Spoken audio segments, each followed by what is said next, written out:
going to be a good one today. I have got Kay Rose Golden. She is the author of a couple of books at this point, and they are available on Amazon. And she is an experiencer, what some people would call an alien abductee.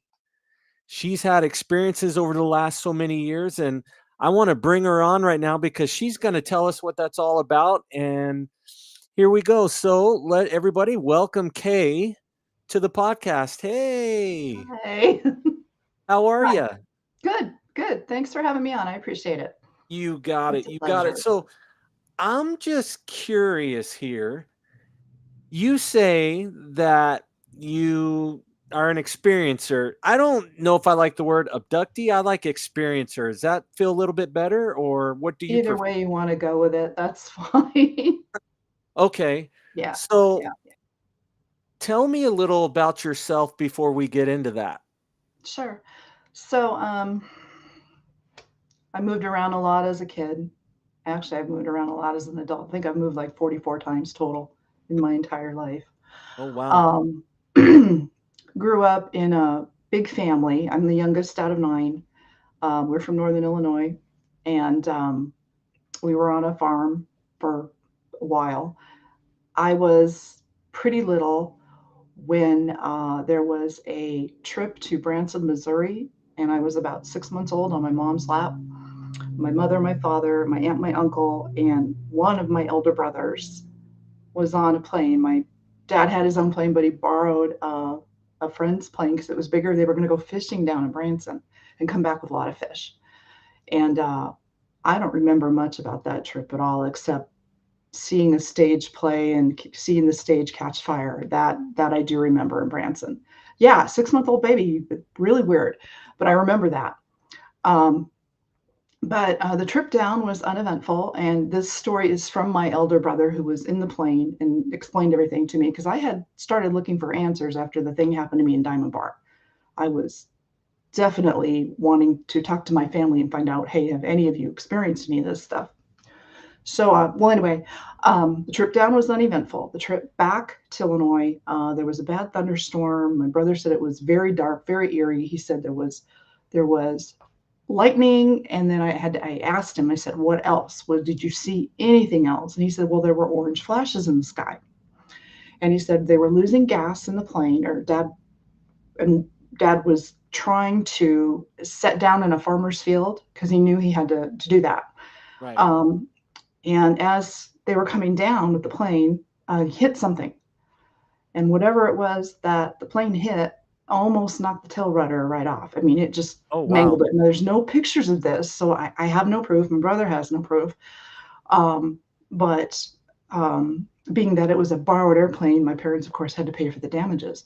But my brother said, yeah, it was just mangled. So we hit something. And so, I'm 6 months old, and so it didn't mean anything to me that I know of. But I asked my brother, and said, "Hey, did anybody experience anything strange after that happened? After you guys were on the ground, were you nauseous? Did you have missing time?" And he zeroed in on that really fast. And he said he couldn't remember because it was so long ago. So you're talking 1967, I think around June timeframe is when that trip happened, is what he said. Okay. So as a little kid, I think I was in the one room in our farmhouse. My sister said it was a pink room. And all I remember is lying on a bed in there. And I was probably no more than 2 years old, pretty sure, two, maybe three. And the moonlight was coming through the window behind the bed. And all I can remember is seeing a head with dark black eyes, excuse me, and a creepy hand coming towards me, Okay. basically a four-fingered gray, I guess, if you want to call it that. Sure. Now, I knew nothing of this stuff until weird things started happening later in life. So it's taken me a long time to piece things together gradually. But so that was childhood experiences. And as far as I know, nobody in my family, brothers or sisters, can claim that. Now, I have a brother who's had ghostly encounters. So there's something there. And that was in northern Illinois, and where he is at now in Kentucky. But nobody can claim anything about seeing the things I've seen or experiencing the things that I've experienced. Um, so obviously, fast forwarding through my life, my husband military, 20 years Air Force, and we've lived at several different Air Force bases.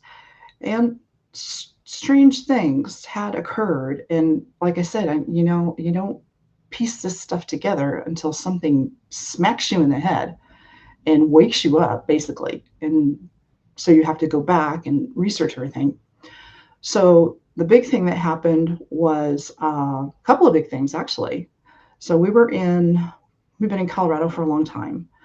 Um, the first Colorado experience I had, and this was well before, in the book, I have the Diamond Bar encounter in there. That's 2017, September, day after Labor Day, or I believe that was the day after Labor Day in 2017. But before that, we're in northeast Colorado, and I'm where was I? In the backyard, um, cleaning saddles and bridles for horses, so horse tech. And it was a nice day. It was a warm August day, and my husband was at work, and I'm sitting there. It's hot. It's hot, and I don't have my phone because you don't want to get leather, soapy, icky, dirty water on a phone, and so Right. phone's in the house charging. And I just kind of stretched up to grab my iced tea and stretch my neck because I was bending down like this, scrubbing saddles and bridles and stuff. And when I did that, I got to see two saucers up above me, not orbs. These were actual saucers. And they just did this amazing dance over my head. And then, it's when you're watching this stuff, it's probably only a minute or two. It Right. goes by so quickly, and you're mesmerized. And I was mesmerized. So they just danced around and kind of went around each other, zip this way, one zip that way, and they came back. And we were in the Denver airport flight traffic zone, basically, and we weren't far from DIA at all. And there were no planes in the sky. It was a pretty much a clear blue day, um, and it was very quiet. And there was no ambient noise, like no birds chirping or anything like that. It was very silent. And I know everybody was at work, so it was about noon when this happened. And so I look up and I see all this, and then I see the two things come at each other, and I thought, uh-oh, they're going to crash, and there's going to be debris falling all over the neighborhood. And they're probably up about, what, 4,000 feet? More than likely, right around between 4,000 and 4,500 feet. So they come together, and then there's this glow, and I'm just mesmerized by this. And so there was no crash, it just glowed. And then it came apart, and there were three and not two anymore. So there were three objects, three crafts. And I don't know why, but I put my arm out and put my thumb up and was measuring, and they were about maybe a little smaller than pea size. If you put, you use your thumb and put it next to a pea when you extend it out. It's a little bit smaller than pea size. So those were, from my estimation, a good probably 25, 30-foot craft, each one of them. But the fact that the two came together and it glowed, they didn't crash, there was no debris, and they separated, and you had three objects, three saucers. And then they just did some more moving around up above me. And then one shot this way, one shot this way, one shot that way. They came back, and then all three of them went off to the northeast, and I didn't see them again. So that was the first reckoning with strange objects. Now, did they make any noise? You said it was silent. There was It really was no silent. Yeah, it there was was no silent. noise whatsoever. No noise at all. Nothing. It was quiet around me, and nothing from those things at all. There was no humming or engine noise or anything like that. And again, no airplanes from DIA. And usually we saw a lot of airplanes going over, especially at noon, because we were definitely in the flight path. So that was that strange instance. And I remember after you see this, it's sort of a shock to your brain. And so I had to tell myself, oh my God, what did I just see? What did I just see? What the hell was that? Sorry. And Oh, I freaked out and I tried to run to the patio door and I kind of tripped over the Chase Lounge chair as I was doing that, slid the door open, jumped in, and I didn't grab the phone right away, but I jumped over to the couch, closed the blinds, closed the curtains, and hid. How that got a little bit of internet issue there with you. So hang in there. See, there we go. Okay. Looks like reconnecting with the same have a little bit of issue, so we'll get her back in a moment. So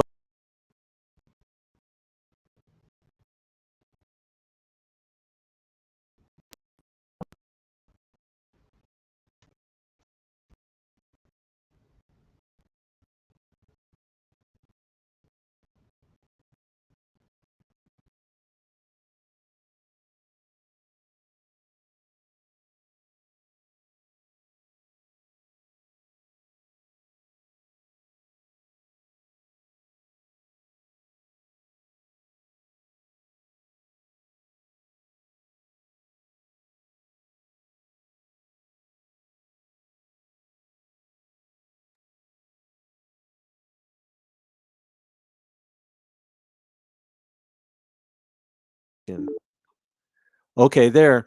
Okay. So I've got her back. So everybody welcome her back. So that's okay. I wasn't sure if it was me that lost connection or you that lost connection. So well, you know they're always listening. I guess. I guess. So okay, you're let's kind of take it back from Sure. okay, you just tripped over the Chase Lounge.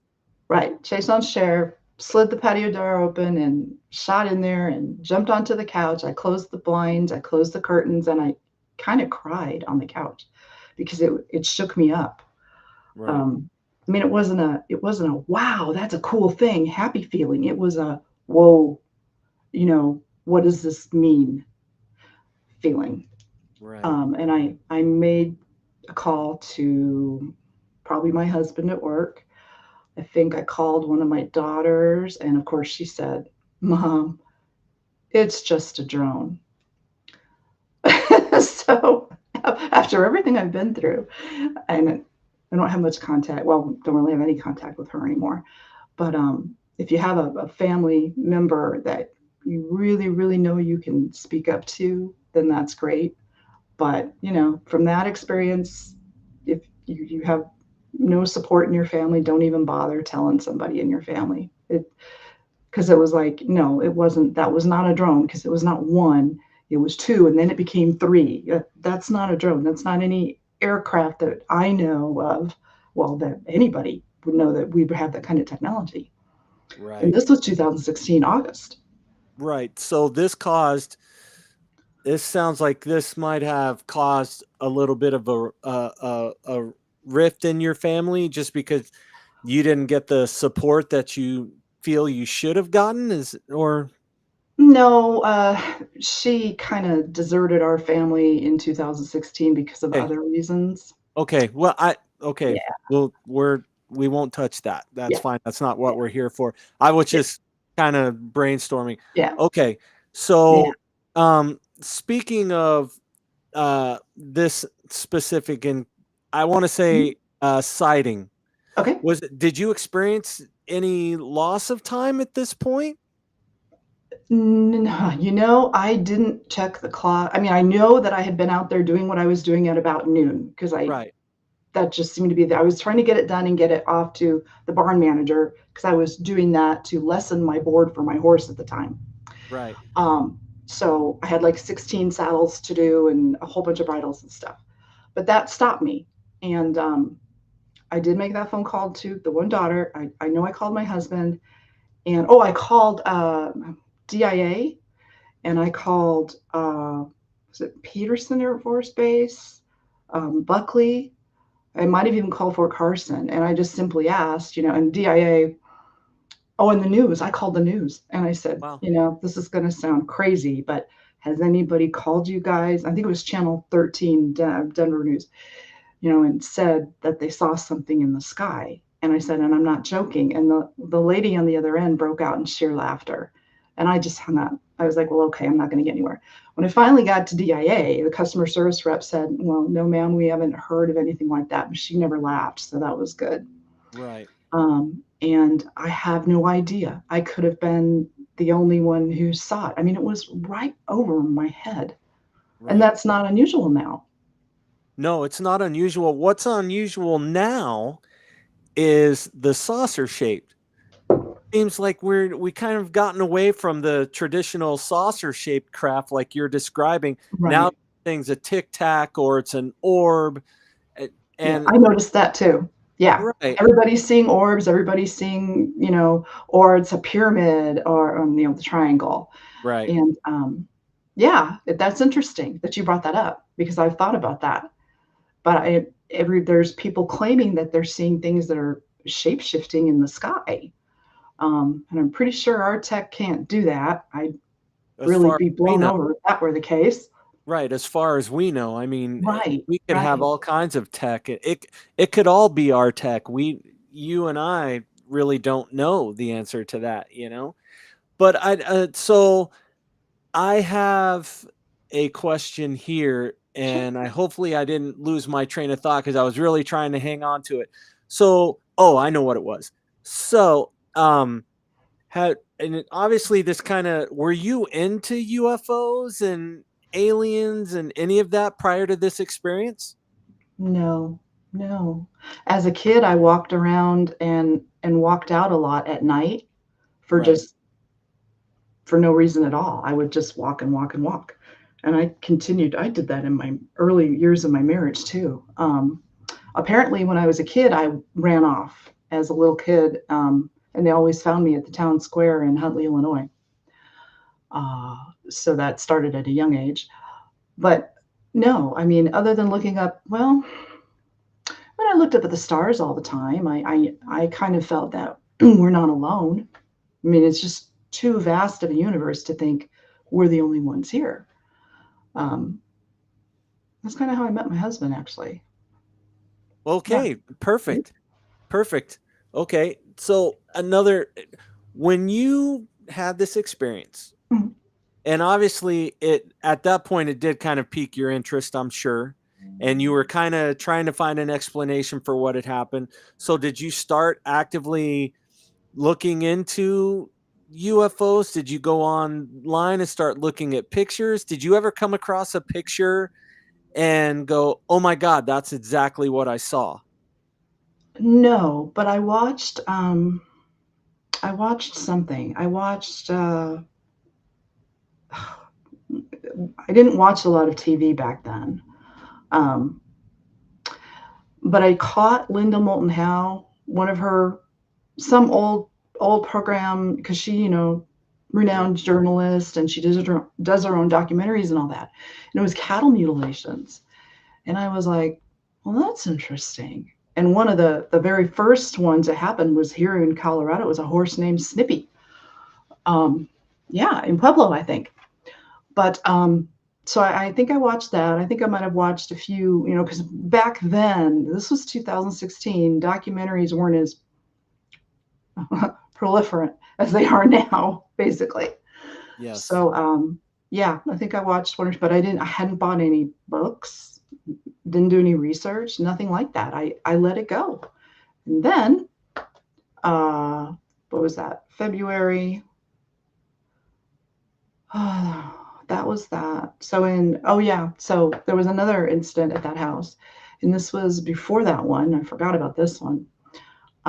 So coming home from the place I worked in Thornton, Colorado, we were in blizzard. It was like February 19th of 2015, and we were up at that same rental house. I think we were there for like 5 years, but it's dark. It's horrible outside. It's a blizzard. It's 20 below, and it's a long. Well, it's not a super long drive, but it was a pretty long drive because I had to stop and the snow was coming down really hard, and I had a truck and slid a little bit. And the lights were out in our neighborhood, completely out, no power at all.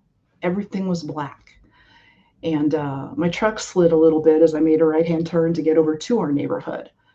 And that was about, I don't know, 10 miles out from where I worked. So the truck slides and the engine stopped. And so I was turning the key to turn it back on. Like, I could see our neighborhood. I'm like, it's right there. Come on. I'm freezing. It is freaking cold. And the snow's coming down like crazy. And it's the kind of snow where if you don't have somebody in front of you to see their tail lights, you're going to end up in a snowbank. So anyway, I finally got the engine started. And I was like, yes, I had fishtailed onto the curb and finally got the truck off and got on the road. It's just a short distance to the entrance to the neighborhood. And there's a little circle. So you go in and you make the little circle, and then you're right here on our little street. And we're only about 4 houses up on the right. And I go around the circle, and I'm there, and I'm looking at the house. I'm thinking, oh, there's our tree. Is it going to be down on the ground? And so I looked straight at the house as I was trying to drive. And I'm going slow because it is icy outside. And I see this object over the roof of our house, and it was about the size of a small car, Volkswagen, and it had lights around it, colored lights, red, yellow, green, blue, and I think orange. Anyway, that was above the roof, and I just sat there. I was completely perplexed. I didn't know what to do. I'm freezing. The snow's coming down, and I'm sitting there going, I'm not going near that house because I don't know what that is. And I thought about it, and it's like, I didn't know what to do. I sat there until the snow lightened so I could drive forward, but I watched it. It went southeast, it zipped up, it went right. This is a blizzard. This thing is in a blizzard. And anyway, I was shaking when I got to the door, when I turned the key, and the thing had disappeared, and I finally was able to get to the house and turn the door. And this is all in the book. All right. And it felt so weird when I took my coat off and my gloves off and my scarf, my purse, put it on the coat rack. I felt like I had walked into something that maybe was a little ethereal or like a weird dimension or something. And that's kind of what it felt like. It didn't feel like I was completely there. So and anyway, all the lights were off and everything. And I was glad to be inside because I was freezing and I needed to go to sleep. I was so tired. I didn't get out of work and get on the road until almost 2 a.m. because my door was frozen shut on my truck. And everybody was having the same issue in the parking lot. But I went to bed, and the lights were still out. Power was still out. And then I think the next day after the storm had blown over, I was going out to my horse and I was talking to the lady there. And I told her about it. And I said, this is going to sound bizarre, but I go, this is what I saw last night during the blizzard over our house. And I said, this is nuts. I go, that's crazy. It can't be what I think I saw. It just can't be. That's not possible. I mean, here I say that, I didn't believe we're the only ones in the universe, of course, but that was unreal. Then I just chalked it up to being a kid's toy drone or some toy for the night. And then I thought, well, how realistic is that? It was 20 below outside. How is anything like that going to fly in a blizzard? So I had forgotten about it for a long, long time. So that was before the other instance. But there's been other stuff. Were the lights blinking, or Yeah. were they were blinking random? So they were going around. It was rotating. That's another thing. What kind of toy drones that in 2016 or 15 existed that looked like the size of a Volkswagen and could do what it was doing in a blizzard? Right now they're flying over New Jersey. Yeah, exactly. Right? Exactly. So it's crazy. Yeah, I just chalked it up to a kid's drone, and I put that in the book. I said, and I didn't think about it for a long, long time. And these are small things that happen. You look back and go, okay, this happened, then this happened, and oh my God, that happened, and So, but the big thing was, of course, when we moved to Southern California in 2017, And September, right after Labor Day, I believe there was um, there was actually a sighting down there, and I didn't find this out until I had rewritten Into the Gray's Abyss, the original one from last year, into the two volumes. That's when I started doing some research. And oh my God, there were some sightings out there Oh, just on the same days. So anyway, yeah, the Diamond Bar event was definitely a shocking thing. Um, it just freaked me out to no end. well, I And it think took me a long time to come to grips with that. And if I try to explain it, I might start shaking and crying because it's still very hard to handle sure, it. sure. So, well, let's try not to have that happen. So, I just want to let you know if I'm just gonna ask questions. If Sure. something comes up and you want to take a pass on it, just it's perfectly fine. You're not gonna hurt my feelings. Okay? Okay. So obviously, from the sound of it so far, that your experience has progressed. Did they start happening more often? I mean, was it like once a month, every 6 months, or you like one week? Right. What Right. exactly was going on? So after the initial Diamond Bar encounter, the initial horrible, Right. earth shattering, world view changing, shocking experience. Which I'm sure is Um, in your book, right? yeah. You Oh, don't. absolutely. Yeah, Oh, that's in volume one. okay. Um, there were more abductions. So Okay. there were at least two, maybe three more down there in Diamond Bar. And Okay. then the recurring dreams started happening also. Okay. And I don't know what's worse, the fact that I had any dreams at all, Right. despite the abductions, but the recurring dream, there's a theme in it, and it's it's them coming, and it's not a happy scene. It's not a kumbaya, we're gonna hold hands, sing and dance thing. It's a very scary thing with crafts over our heads fighting each other. But it's also like one bad craft, one bad species maybe against better species over Kansas City. I think that was the last one I had. Pretty close Okay. to the last one I had. So you mentioned two different species. There's a few. Well, I like yeah, There's a lot. Yeah. there's a lot.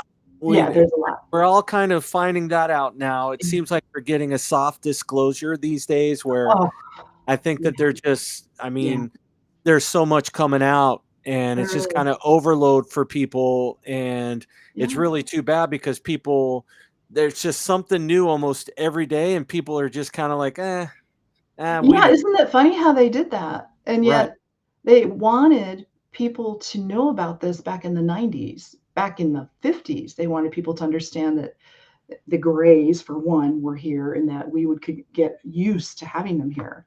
Well, if you talk to Linda Moulton Howe these days, she will tell you we not only have Greys coming and still abducting people, and we've got hybrids living in our civilization, in our cities, in our towns. Your neighbor could be a hybrid. And I'm beginning to believe that. I've seen some interesting things and I've met some interesting people.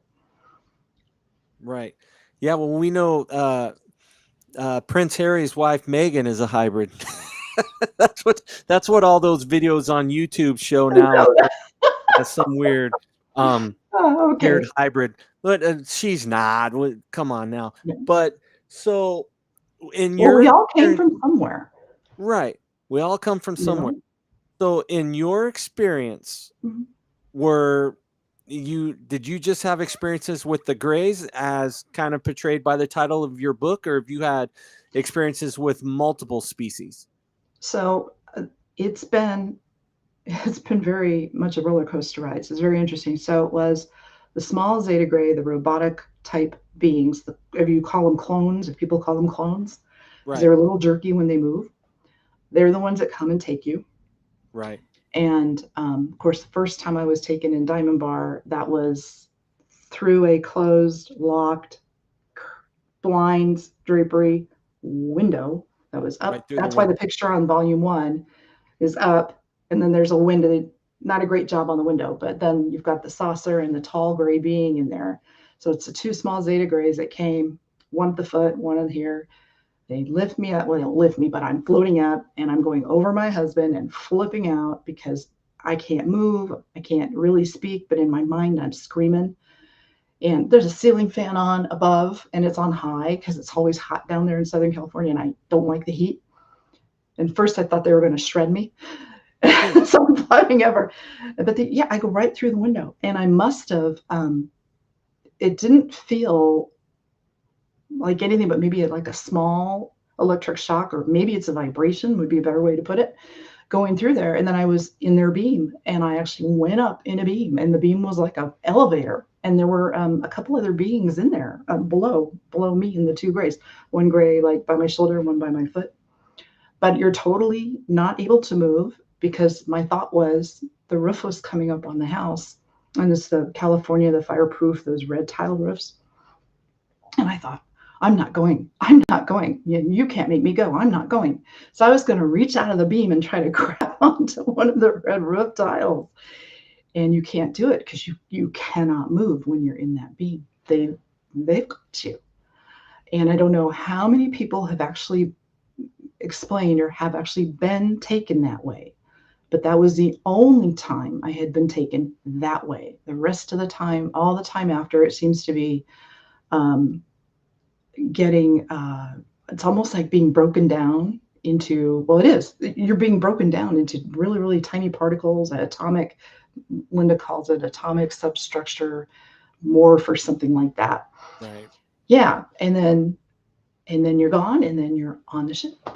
And then they do those things to you. And I have marks. I have the marks. Okay. I had heard a story one time. It was a gentleman on talking on a program about being abducted when he was a child, and they took him through the window, and he had his blanket, and he let go of the blanket halfway through the window. So when he woke up from the experience, they brought him back, and he woke up and everything. His blanket was stuck hanging out of both sides of the window. Oh my God. Oh, is there a So picture of that somewhere? Oh my I God. I don't know if there's a picture, and I wish that I could remember who it was. I had heard it. It was on Midnight in the Desert with Heather Wade. She was the one that took over Midnight in the Desert after Art Bell. Mhm. And she had this person on, and I wish I could remember because I wanted to buy the book, and I don't know if I have a recording of the program or not. But Oh he man. describes that the army or somebody, the military of some sort, actually came and replaced the window and took that window. They took the whole window. They took the whole window with the blanket and everything because he Well, yeah, couldn't they're pull going to on the take it and do blanket. tests It was on it and everything. Yeah, the blanket Yeah, was hanging out both sides of the window, that's inside and incredible. outside. Right. So it was like it froze it in there. They got Yeah, him through, but the it blanket. was it was Wow. like part of the window, but blanket on both sides. So it was Wow, cloth on that's both sides, but it was like not melted, but it was just like well, part of the window. as a kid, wouldn't his parents have seen that and went, "Oh my God, what? How? Oh my Right. God, So I can only imagine." he describes this experience. His parents call the local military base. Next thing they know, the window's getting replaced. Yeah, they're Strange taking story, they're but taking somewhere it probably to write Pat to go over it with a fine tooth and comb and look for right. traces It of went blood. somewhere, that's for sure. Yeah. So, oh, it's my mom. Okay, I was like, who just walked past me? If you see something walk past me, it's But yeah. either my mom or my mom's alive. It's either my mom or it's my grandma who's not alive. She'll Oh, roam around here every once in a while. I have yet to oh my see her goodness. roam around here. Right. My Oh, mom sees her all the time. So, you said you've had this experience and it was a frightening experience. And yes. we've heard stories of people being floated up into the craft and experiments performed on them. And sometimes they're just like poking and prodding, and other times they're pretty invasive. And so you've had these experiences, and I don't want, if it's invasive, we don't have to discuss it. Obviously, you can just say, yes, it was invasive. But you had these experiences and you have marks. Are we talking like scoop marks that have Mark. been So reported? yeah, so I have the original ones. There's two triangle ones, small ones right here. Okay. I can get my arm up there. I'll try. So they're up here, and Okay. then that was from the initial one in Diamond Bar that I Okay. know of. And Okay. then it was that was awful because I got I woke up on one table Hmm. and something kind of just went around me, and then I got something stabbed into my back up here.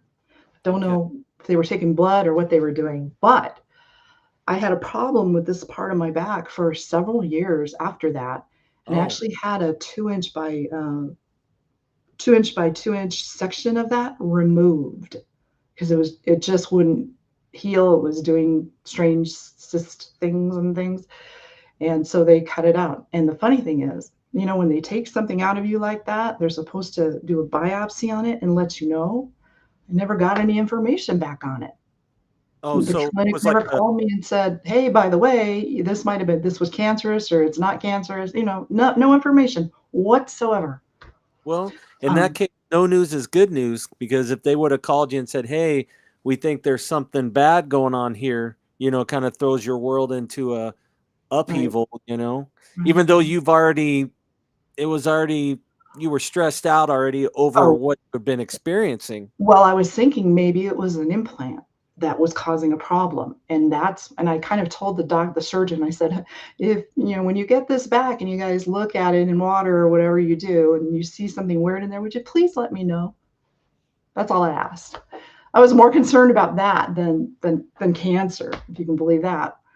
But And you so yeah, haven't I have had any that problems. mark, I have that scar, and then I have the night, the weird table night. They did something to my arm, so it was like a circular injection, almost like the military has like a injection gun that they give you three or four all at once.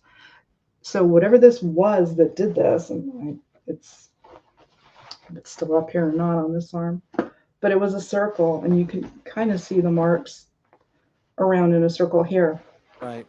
But that was the night of the vortex in the bedroom. Oh, so That was later in Colorado. Yeah. So there's oh, been the Diamond Bar experience. There's been the March in my book, March Madness, I think is the title of one of them. And that's where I got to meet or see a little hybrid, probably 2, 3 year old. I'm not sure, but small, like a 2, 3 year old girl, hybrid child. And so you got the tall gray who's been the central figure captor in in the accounts. I think he's got his own craft, and this is the one I usually get taken to. And then you got the small Zeta Gray robotic beings that are there to do their bidding. But behind the scenes, behind that tall gray, there is a mantid being. This is the one who does the hybridization program thing. So I've been on a table. The second book cover, second book cover, the volume 2 has, and I won't say explicit, but me on the table naked, basically, and then the mantid and the tall gray there. The tall gray was there to put a hand over me and keep me calm while I was flipping out because I could see there were these tube like apparatuses, big test tube looking things, or jars, if you would, with things in them in this murky looking amber, dirty amber looking liquid. And you could see, like arms and things like that floating around in there. And so they did a good job on the cover, my publisher and the team, putting that together on the cover. But that was exactly what that was like. And I was just beside myself. Um, and that was, I don't remember what month it was, but yeah, that's in volume 2. Um, but that was freaky to know that there wasn't just one scientific or captain or doctor, whatever the tall gray actually is. I understand that he's very old, eons old, progenitor type tall gray, little different than the actual Zeta Grays, because there are the real Zeta Grays on the mother craft, and then you've got the robotic Grays that come and take you from the smaller crafts, and then you've got the mantid in the background, and then you have a reptilian. So I'd been taken by a reptilian right through my wall of my guest bedroom in Colorado. A lot of things have happened in Colorado. Up at the other house that we had in Northeast, and then here, even at this house on our new place in Eastern Colorado, our ranch. Um, it's like I said, it's been a roller coaster ride. Right. And from the little bit that you've told us, it sounds like it's been, yeah, like you said, a hell of a ride so far. And you mentioned that they showed you a small, what appeared to be a child, like a hybrid child. Do you think they showed you that child? Is it possible that maybe you were the mother of that child? Is that, I've heard stories like that where, they try to uh, get the child to bond, or they try to get the mother to see, hey, this is because we did this experiment. This is the result of that experiment. That's a possibility, but I didn't feel anything. So it was very sterile. So I was just like, I had moved from one table, they moved me to another table. I'm sitting on this table, and the tall gray captor, my tall gray captor is gone, and there's just the little Zeta Gray robotic guy, and then I see this tall gray female because she's wearing a smock kind of outfit rather, because my tall gray has a what do you call it, a sash belt around his skin suit, but on this one she had a little more flowing smock, if you would. I can't think of the name, but that was the only being there. And it's like she pushed the child over, but she didn't push the child over to me so I could touch the child. It was more like there was probably 4 feet between us, me on the table and then the child over here, and sparse hair and just huge sapphire blue eyes. But Oh, but wow. the yeah, and I mean, and I know I have blue eyes, but these were just really big blue eyes. They were spaced further apart than like my eyes or your eyes. And then the skin had that grayish blue coloring, but it had a stronger blue tint than what I'd even seen on the grays, on the tall gray and the zeta grays. And she's short. She's got decent arms. I mean, they weren't too long. Her lips were really, really small. She had looked like tiny, normal human ears. I can't remember if I looked at her feet or not, but she was wearing a torn, kind of unwashed or tattered, probably somebody's old dress would be my guess. It was white with little flowers on it, or I think it was white. Anyway, so she didn't get pushed into my arms. I wasn't told, this is yours or anything like that. So it was just like showing me that this type of being existed. That's what I gathered. And it was very short. And I heard in my head, because there is a thought transference communication here going on, not telepathy. Telepathy is being able to read somebody's mind or have the being read your mind. So this is more of a pushing a thought into your head and then me trying to push back into that, like the tall gray's head. So we have very strange cryptic conversations because I don't always get it right, and I don't think he always gets it right. But this little girl said to me as she turned and took her away. I heard, I think she said, "You pretty," and then they walked away. And I'm just sitting. I'm not lying, but I'm sitting up on the table, and I'm not secured. There's no clamps or anything like that. But the little Zeta Gray guy is right there. Um, so that was the one time. So I've seen her, and then I've seen maybe another version of her, but I think this was one of the um, morning messages, downloads, or something that I had.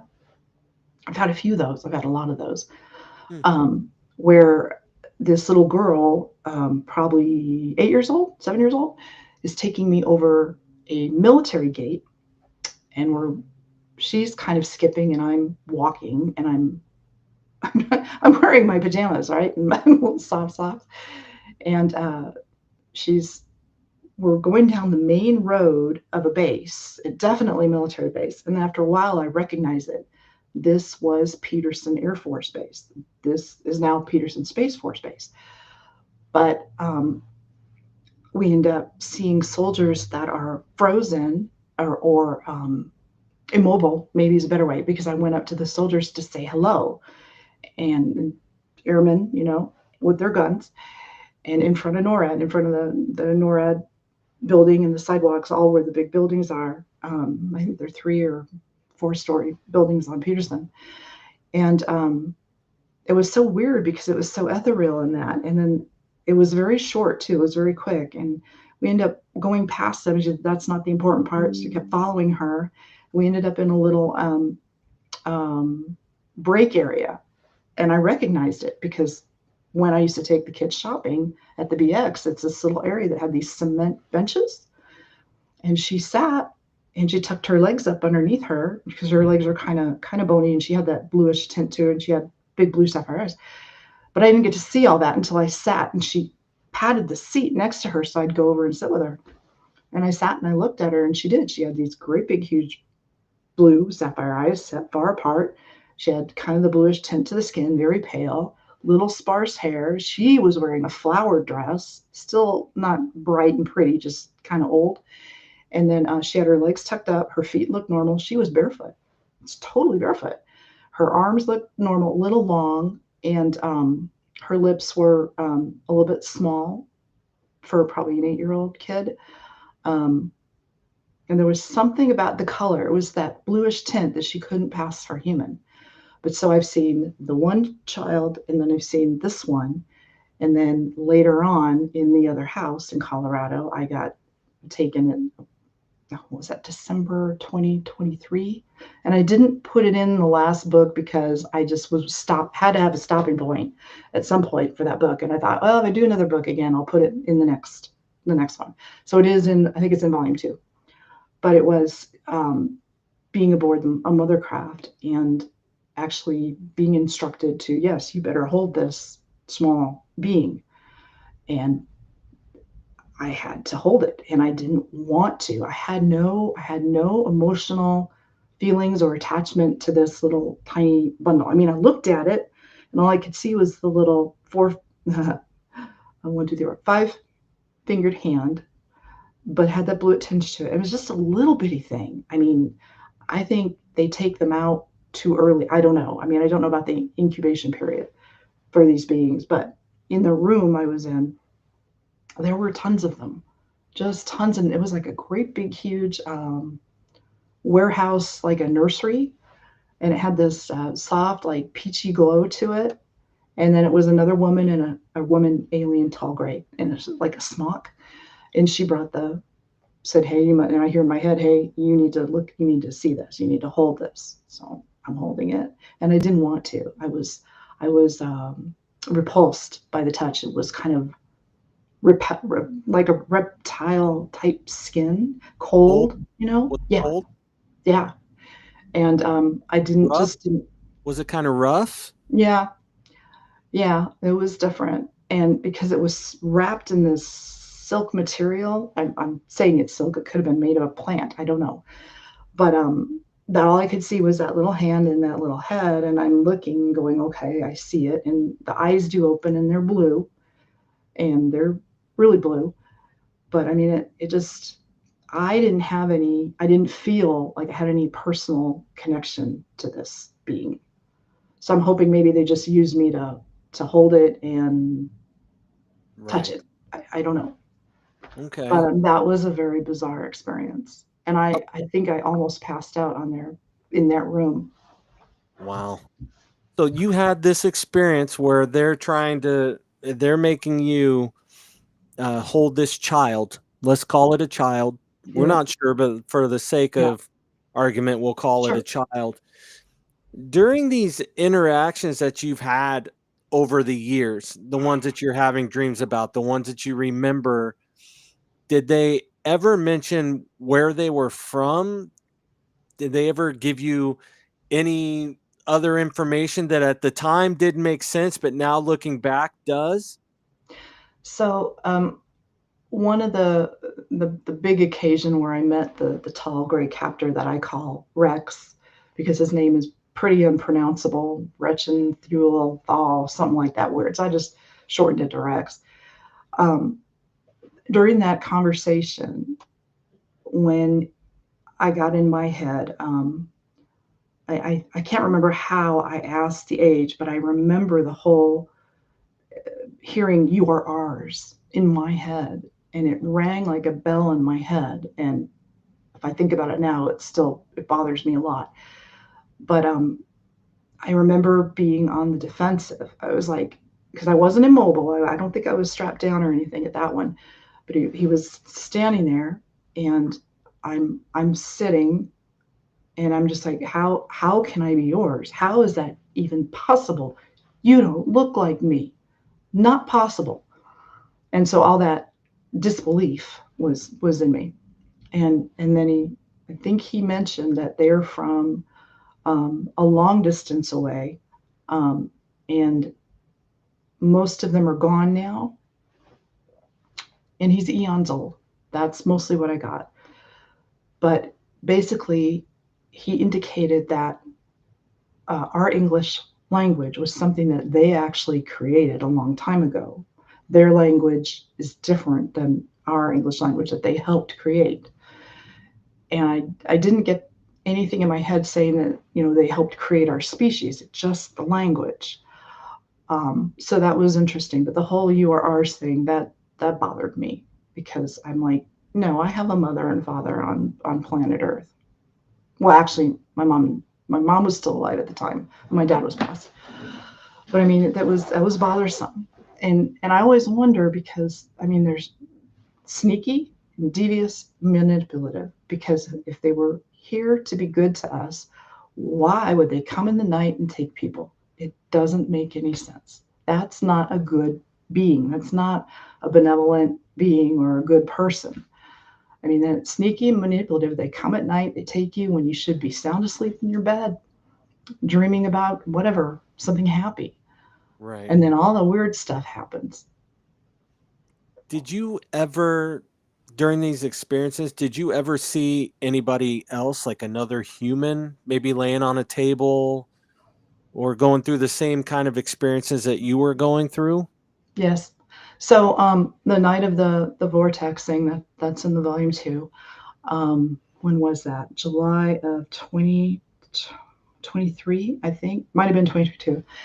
And that vortex, so that there's a gray stepping through this swirling mass of whatever you want to call it, cloud or steam or whatever, where our bedroom window should be. My husband's sound asleep, zonked out on this side of the bed.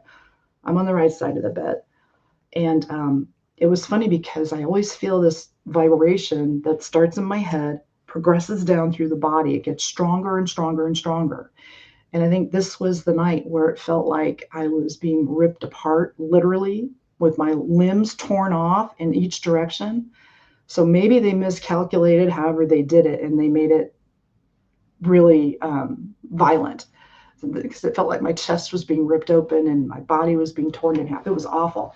And then that ended, and I'm up in bed. I'm straight up, and the comforter's kind of around me, and I see this little Zeta Gray. I see that swirling mass, and it's dark in the room, mind you. This was like purple and blue, this mass swirling where the master bedroom window should be 6 feet by, 8 feet, whatever. And little Zeta Gray's got one foot in that mass, and then the other foot's over here on my carpet, and it's extending its left hand out to me to take me off the bed and take me into that vortex.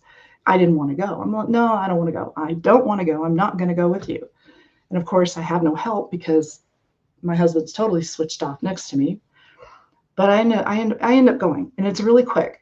You went into the vortex, and it's like boom, you're right there in a different place, maybe a different dimension. I'm not sure, but that's where the forearm table was, and that's where the manted being was. At the weird controls, um, the forearm table.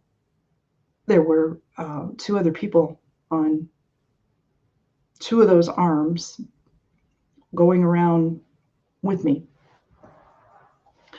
Um, that was bizarre. I mean, everything is bizarre, but that was crazy, and it was hearing the sound, hearing the high pitched grr of the machine starting up. It was like really high pitched grr, like it would grate on your ears, and then a deep bass sound of clank, clank, clank, clank as each table turned 4 times. So you could be up, and then you would be turned, and you'd be facing right, and you're strapped to the table, and then you're down, and you're over, and every time I was over, and I could look left, I could see back through the vortex into our bedroom. The vortex was still there. Um, but yeah, that was horrible. And the two people on there, there was a woman, I believe it was a woman with brown hair, kind of you could see the brown hair flying off, and an older man, and the older man was just sounding like he was in terrible pain. I myself wanted to. I was very nauseous because it felt like they were testing us for something. So they were like being turned on a barbecue spit, and the heat was incredible. Um, so that was horrible. And then they stopped it, and then they hooked up wires to the back of my head. There were 4 wires, and I have the 4 little holes, 2 back here and 2 back here down, and they tend to itch once in a while. But they hooked those up, and I got to be back on there, and then they did some more of that process. And the mantid is over there, and I didn't realize what it was because this was a cloaked being, and you couldn't tell. All you could see was the insectoid-like arms coming out from this cloak, and it was a dark green cloak, doing something at this panel, clear type transparent control panel. And that was about 20 feet away. If I was perfectly straight on the table, which I mean, I was clamped down, but straight through my feet, about 20 feet away, there it was, and kind of on the right hand corner of the room. Um, that was horrible. And after everything was done, like I said, it must be some kind of test. I mean, and then they had that dumb thing come over my arm and punch it with something. Big little metal box just came out of the table, and this thing came over like a knife and did whatever it did. Very painful. And then I was so angry and so, well, shocked, but I was really angry. I was like, you took me again. Stop taking me. I don't like this. I don't want to be part of this. This isn't fair. I have rights. I'm a human, blah, blah, blah, blah. Of course, they don't care. And as I'm walking out, the little Zeta Grays escorting me, and I was so angry that they hurt my arm, I just cocked back and smacked them with my other arm, and it fell right over. And I went through the vortex back to our bedroom. And then as I turned around in the bedroom, the vortex was completely gone. The bedroom window was back, like nothing had ever happened. And I Wow. went downstairs and made a pot of coffee. Okay. During this experience or any of your experiences, you mentioned walking with the little girl on Peterson Air Force Base Yes. and seeing soldiers. At Yes. any time during any of your experiences, did you happen to see any soldiers or anybody in the military that looked like they were kind of working hand in hand with these beings? Not, no, Okay. no.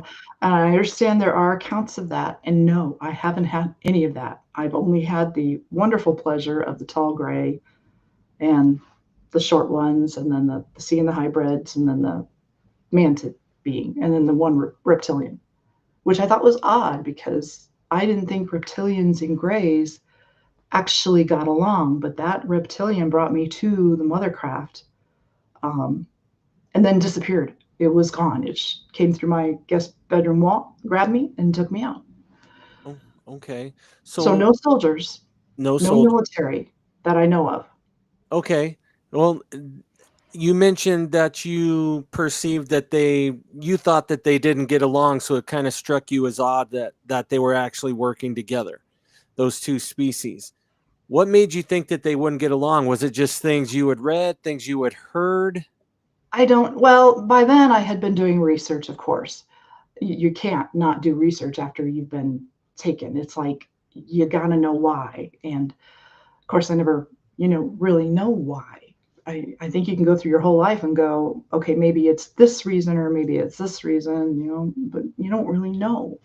Right. And that's upsetting. But I mean, no, it was just surprising to have this big reptilian cloak thing with these yellowish bleh, green eyes grab me out of my guest bedroom bed just as I was getting comfortable and shoot me through the wall. And then I'm on a craft and it goes one direction. And here I am with the tall gray. So it was just a little surprising.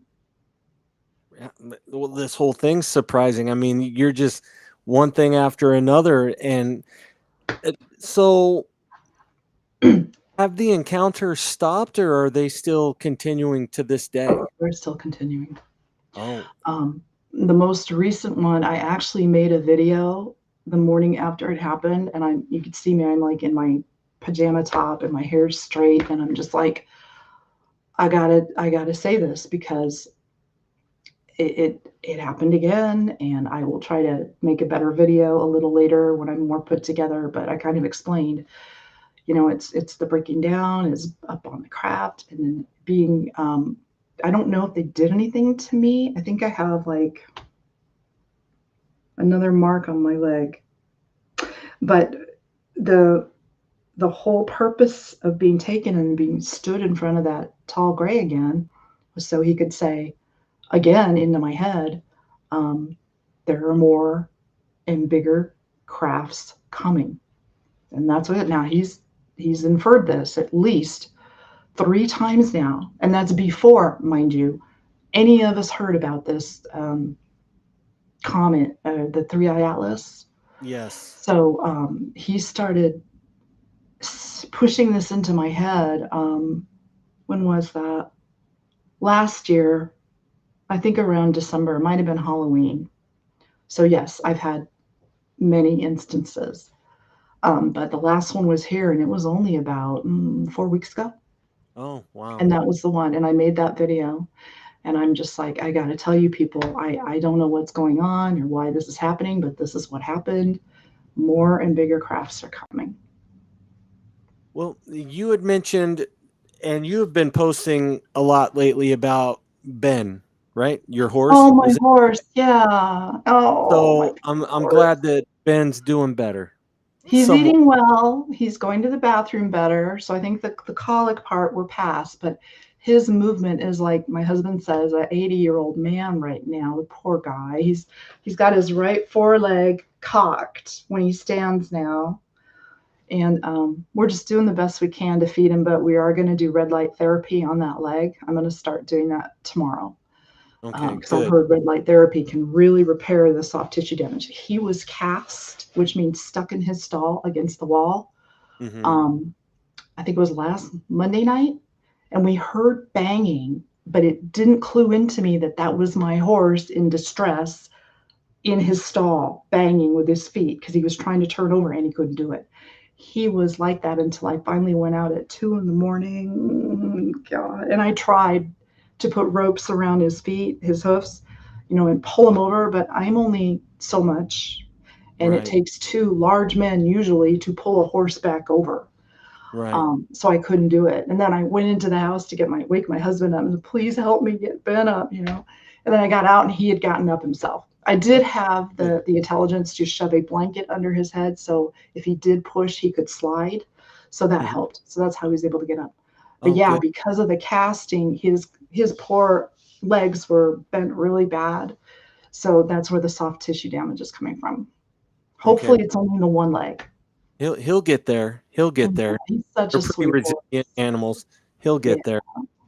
So the reason that I bring up Ben Mhm. is I want to say, obviously, in Colorado, it's been such a hotbed for UFOs and for animal mutilations, like you said, and I want to say that I'm glad that Ben hasn't been a victim of that, because you've had these experiences and they've left him alone, so that's a good thing.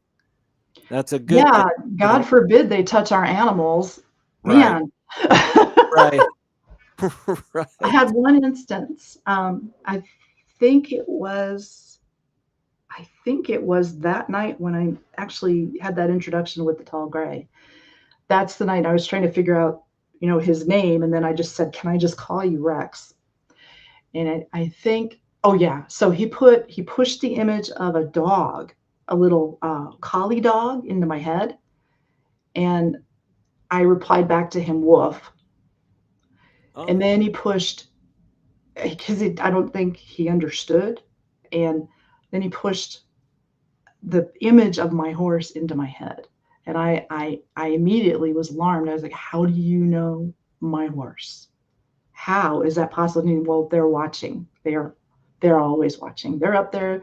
The ships are cloaked, and they're always watching. Well, I saw an interesting video this morning. It was early this morning because I went to work early, and I saw this video, and it was a guy with he had night vision equipment, like really good night vision thermal. Expensive equipment. Yeah, Yes, yeah, yes. And he was filming the sky, and he filmed without night vision and it was just black.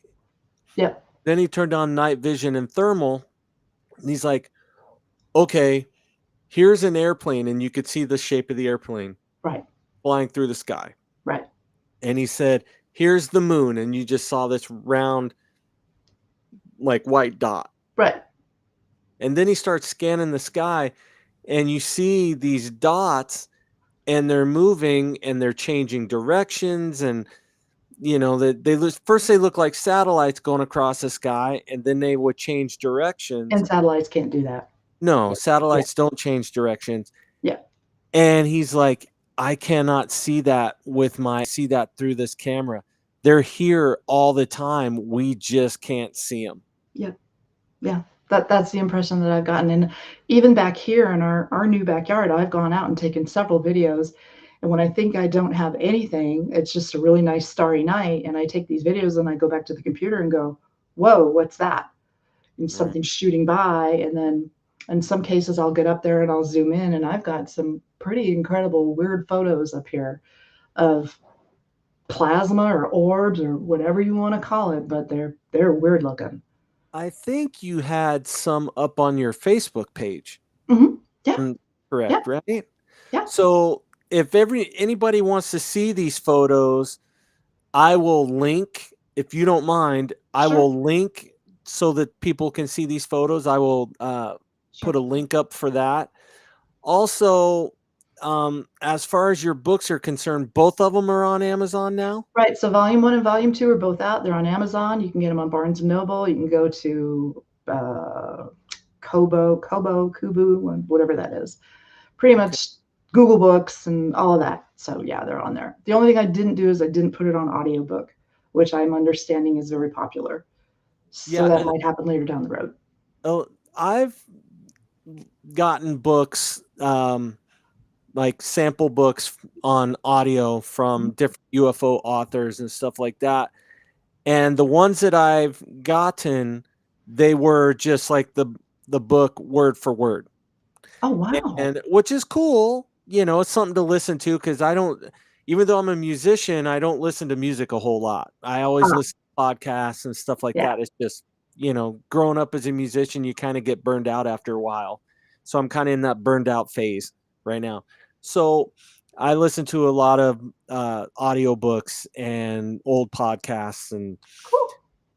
so I know the thing, if you decide to do an audiobook, I know one of the cool things that some people do is they'll not just read the book word for word, they'll read from it, and then they'll kind of tell stories on top of that. So it's something different. So that way people have the book and they can read the book, and then they can have an audiobook to listen to, and it's almost like a different entity. It's a different product you've added to your story. So I know that, because sometimes Interesting. people write the book and then the book comes out and then they're like, "Oh man, I wish I would have said that." Right? "I wish I would have Mhm. told that story." Well, there you have the opportunity to do that. And like I said, I know that people like, both types of audiobooks, but sometimes it's Yeah. cool to hear somebody do an audiobook and kind of, almost do like a VH1 storytellers type thing where they play the song and then kind of Yeah. tell you about it. So with a book, you can, read some of the book and then just kind of elaborate on some things that maybe didn't make it into the book. Just a suggestion. I'm not an author, but There was I a people have done that. If some famous musicians have done that with their That's audio cool. book. There So was a podcast I was on. I think it was just a audio podcast with a right, guy in the UK named Simon Brown. Really nice guy. And when we were finished, he texted me and said, "Hey, I want to take an excerpt out of your book and read it, and record that and put that out and for my wow, show because he liked doing that." And he chose that March Madness chapter, the one where I see the hybrid child, the right, 3-year-old child. And he did a really good job of it. And I texted him, I said, "Hey, do you want to do an audio book for me?" And of course, he said he's too busy because right. that would have been cool to have that in his voice. I just Sure, different. sure. Yeah. Or you can find somebody that impersonates Christopher Walken really well. That would be Oh, yeah. There we go. He'll make a good female. right. I can't imagine that being I like. know. I wish there were two voices that I wish I could do, and his was absolutely one of them. But I can't do it. I'd have to like really. I'm not a good voice impersonator. Mm. So Yeah, that's interesting. But the audiobook thing, I look at it and I go, well, there's companies out there that can do it for like 4.99, but what are you really getting? My right, publisher wanted me to do it, but it was going to cost like 2 grand. And I'm sitting right, here going, I have horses. I right. can't do that. Yeah, the 2 grand's got to go towards hay and Oh God, hay and feed, and then vet bills and all of that too. So, yeah, but you what's happening right now is there's a company that I'm working with. They're actually trying to turn the book into play, and they're very, oh very sure that this is going to work out. And so I'm kind of holding back on the audiobook thing. I'm also right. holding back on my third book, which will be The Otherworldly Labyrinth. So that Oh, won't be out until probably July or August in okay. 2026, providing we're all still here.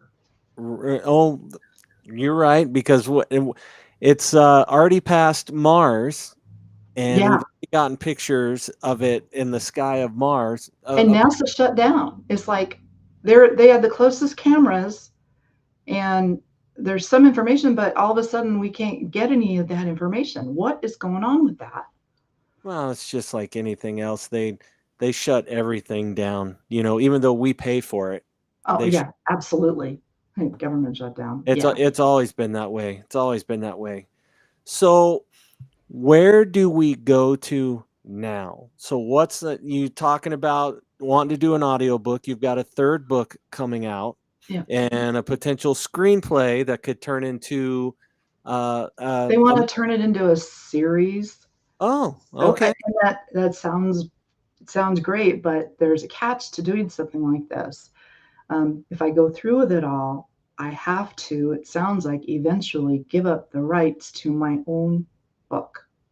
Right. So there's They got want to to be a take way I can get if it works, a lawyer to help me say, okay, she needs to be able to keep the fact that she is the author of these books, because as I understand it, they will want the next material. I kind of like signing my life on the line if this goes. Um, yeah, the money would be great. Don't get me wrong. With two horses, that would pay the property off and everything. But signing my rights away to something that is very personal, that's yeah, and then once you sign your rights away, you're giving them creative license to do whatever they yeah. want. I know that Travis Walton was very upset about the movie Fire in the Sky He because they wasn't said, upset when he got his check. yeah, well, Well, it's I have a that poor I've guy. He's interviewed been through so much. I've interviewed a couple of the guys from the crew. I've Mhm. never talked to Travis, but Oh, I've interviewed a couple of guys from the crew over the years, and as you would imagine, they will tell you the story as Travis has told, as they've told it with Travis. mhm. Hey, Travis got out of the truck. We freaked out. We thought Travis was dead. We took off because we thought we were next. We didn't know what to do. 5 days we thought we were going to jail for murder, blah, blah, blah, the whole story, I right? can only imagine how scared they were. Oh Right. my God. And then 6 months later, I got a text from one of them because it was a buddy of mine and I that were interviewing them together. Mhm. I got a text from one of them and it was like, "Hey, I'm ready to tell the real story." Okay.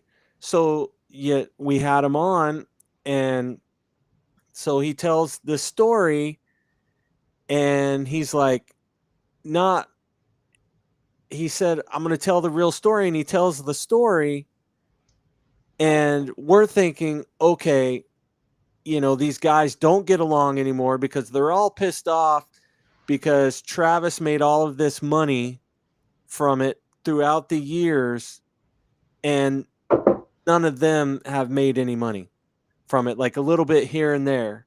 And Mike Rogers did the Um, yep. artwork, Mhm. and Travis never paid him for the artwork. And all these crazy things. And they were related, family. Yeah. And it became a whole mess. And none of them get along. And they always say that they're going to tell the real story, and they're going to come clean on everything. And their version of coming clean is just saying, "Hey, I don't know if I believe Travis or not." So as far as I'm concerned, I kind of go 75-25 on it. Like 75, I believe something happened.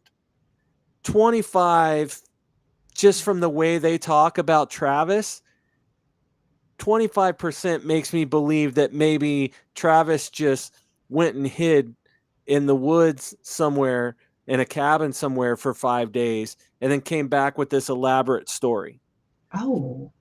Because there was Oh. a guy from the National Enquirer in the town before Travis came back. And that could have been, Travis was just missing at that point. And then he shows up again. He calls his brother in the middle of the night, "Hey, come get me." Mm. And then this whole thing happens. He starts to recount the story and everything. And the guys, they claim that they thought Travis was dead. And when they went back up there, he wasn't there. So they had no idea.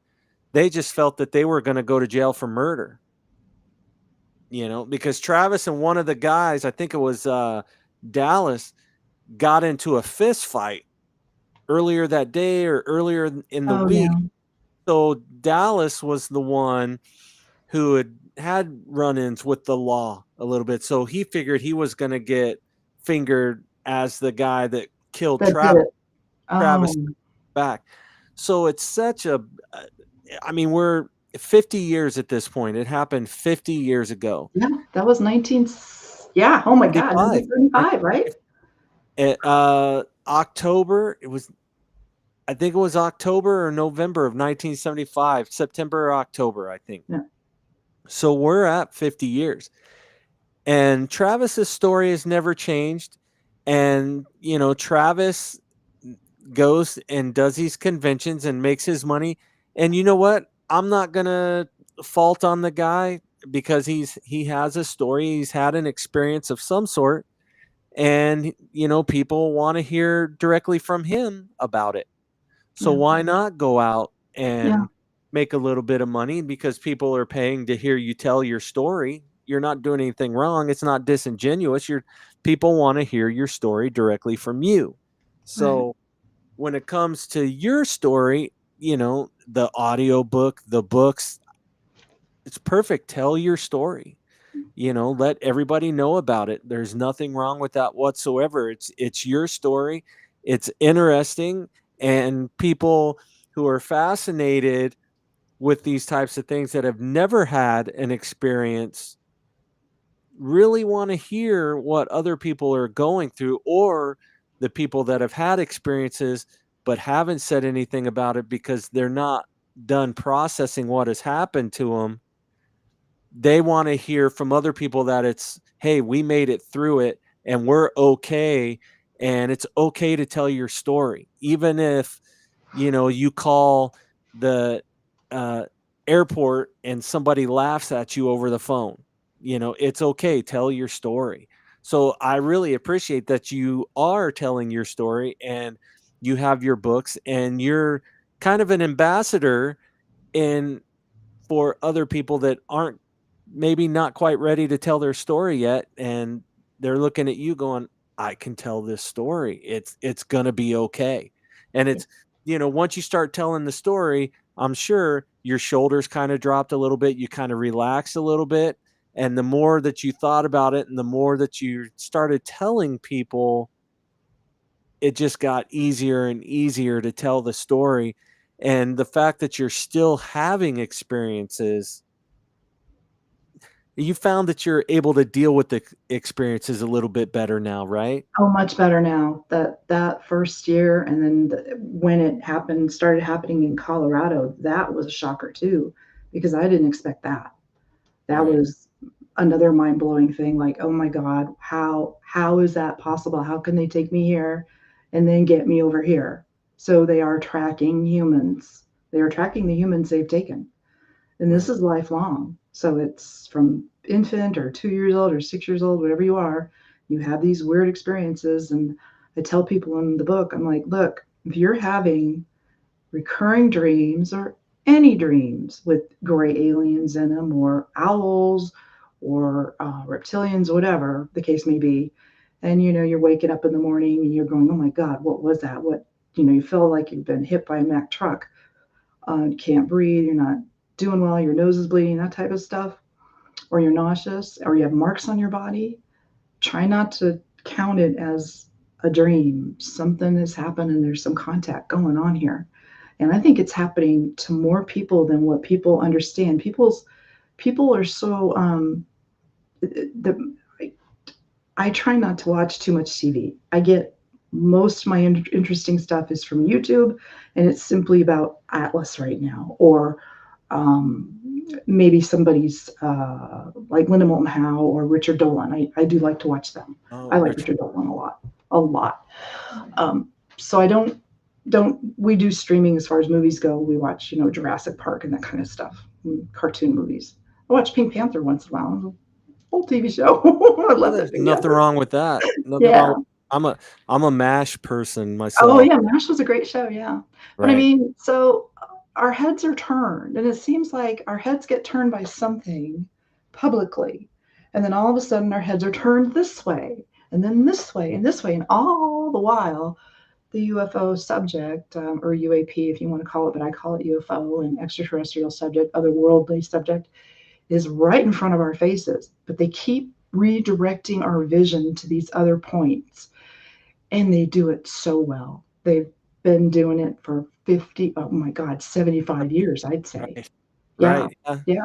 Yeah. And I mean, I think now with I tell everybody that if you want real news and you want to know exactly what's going on, you've got to, even Facebook isn't that anymore. It's Twitter, it's X. Elon has kind of turned that to where, if you can differentiate the good from the bad, you, you'll find good stuff on there, and you'll Mm-hmm. find valid stuff on there. And with the spaces that they do where people are talking, and talking about UFOs, or the meetings in front of, the government official, Congressional hearings. the whistleblowers, and you're going to get tons of information on there. And I think that X is actually, it's a valid tool for getting that information and letting information out. And like I said, you will come across a lot of crap on there, just like any place else. But I think more often than not, there's good stuff on there. You just have to know what you're looking for, and when you find it, your brain will tell you whether it's legitimate or not. You'll just get that feeling, to Yeah. be like, okay, that makes sense. Yeah. So I appreciate the fact that you took the time today. I Thank know you. we had a little bit of a tough time, A bumpy but start. but that's that's okay. We made it happen, and that's the good thing. So again, I appreciate that you were on and you came on and shared your stories with us. And I want everybody to know that your two books are on Amazon, potentially a third one coming soon, potential movie coming soon, depending on what you want to do, what you decide to do. I'm glad that Ben's doing better, Oh God, right? me too. I, I know. I'm glad that Ben's doing better. And I'm going to share links to your books. I'll share them on Twitter. I'll share them on Facebook and everything for you. Okay. Much And appreciated. again, if there's anything, any last things, are you appearing at any conferences or you got any other podcast appearances coming I've got up? a ton of podcasts coming up. Kind of doing it right here in my office because as much as I would love to go to Contact in the Desert or any of those things, I can't make the drive and I won't fly. I Well, am not I comfortable on well, not airplanes. after your I'm experience. not. Okay. Well, Eventually, someday, I hope to get to Roswell, but if I don't know how I'm going to get there if I can't make the drive. I can barely drive to the grocery store. oh, wow. It's my legs are that messed up. Ooh, It took me 3 years to write the first book because I couldn't sit at the computer for long periods of time. right. So do you find that riding a horse helps I or think it does. Well, when I can, we have another horse, and I do need to work with her. She's my husband's horse. okay, Um, but I'm so concerned about Ben. I'm just like, oh, I just want to get Ben better. right. Yeah, that's tough, but he'll get there. I have no Yeah, doubt. it's just going to take some time. I'm hoping the red light therapy really, really works. Well, I'm going it to be it doing videos of that because yes, this is post a big video of kit that. that my husband bought for us to work with him, and it's an expensive kit. So I Yeah, wanted to do some videos, and I'm going to have my neighbor's daughter come and help me put them on right. probably 3 or 4 times a week, 20 minutes a week, and then I'll do a little video so we can see his progression because I don't want him like this anymore. I want Right, him, with his leg the way it should be. right, and putting some weight on it. Yeah. Okay. All right. Well, I wish you luck with that. Thanks. Keep us all posted on that. And Sure. people can find you on Twitter or just on Facebook? I think I'm on Facebook, Instagram. I think I'm on Twitter. Okay. Yeah, I think so. That's the X, right? Yes, yes. I don't Used to go on it be the very little often, but blue bird. yeah, I Now it's do believe the I'm X. on there. Yeah. All right. I'll call up my buddy Elon and have him track you down. Tell him I said hi. Hi. Right. Elon, Hi, yes. Elon. So, We got well, Starlink. right. Yeah, that's going to be my next purchase because I'm sick. I don't want to keep paying a monthly thing for internet. Yeah, Starlink, out here, one payment and you're done. yeah, out here in eastern Colorado, we had Kellen, and it goes out when there's a blizzard, when it's blowing a little, when it's blowing a lot, when it's cold. And I actually had it go out during a podcast, and we had to redo the next week. The rain came, the hail came, it was on the Right. podcast. Well, okay. Again, thank you. You're welcome. And And thank you for having me on. yes, ma'am. And like I said, I'll share everything. So best of luck to you in the future. Thanks. Best of luck to Ben. Thank you. Best of luck to your husband for having to help you guys out with Ben and getting everything all squared away. And you have a great day You and we'll too. talk Thank soon, you. okay? Just let Okay. me know, keep me up to speed on Ben. I'll Sure, I try will. to take a Yeah, peek. you'll see the posts. So Perfect. I want to know what that red light yeah, therapy does. I'm really excited about doing that. So I'm hoping for Okay. really good results. Perfect. Well, you have a great day and we'll talk soon, all right? All right. Thanks, Chaz. Yes, ma'am. Bye. Bye-bye. There we go. K Rose Golden. She is an excuse me. She is an experiencer. So I am going to put up links for her books. They are available on Amazon. They're very affordable. So I would suggest if you want to know more about her experiences, and if you've had experiences, or maybe aren't sure if you've had experiences or not, and you're kind of leaning towards you might have had experiences, but you're not sure, maybe her books would help you out. I mean, she's written about her experiences, and I think maybe if you could sit there and read some of her experiences, it would help you to understand what you might have gone through. So, this has been another episode of the Ear Mob podcast. I'm your host, Chaz Stumbo. At this point, I am going to tap out, but everybody, you have a great day, and I'll be live again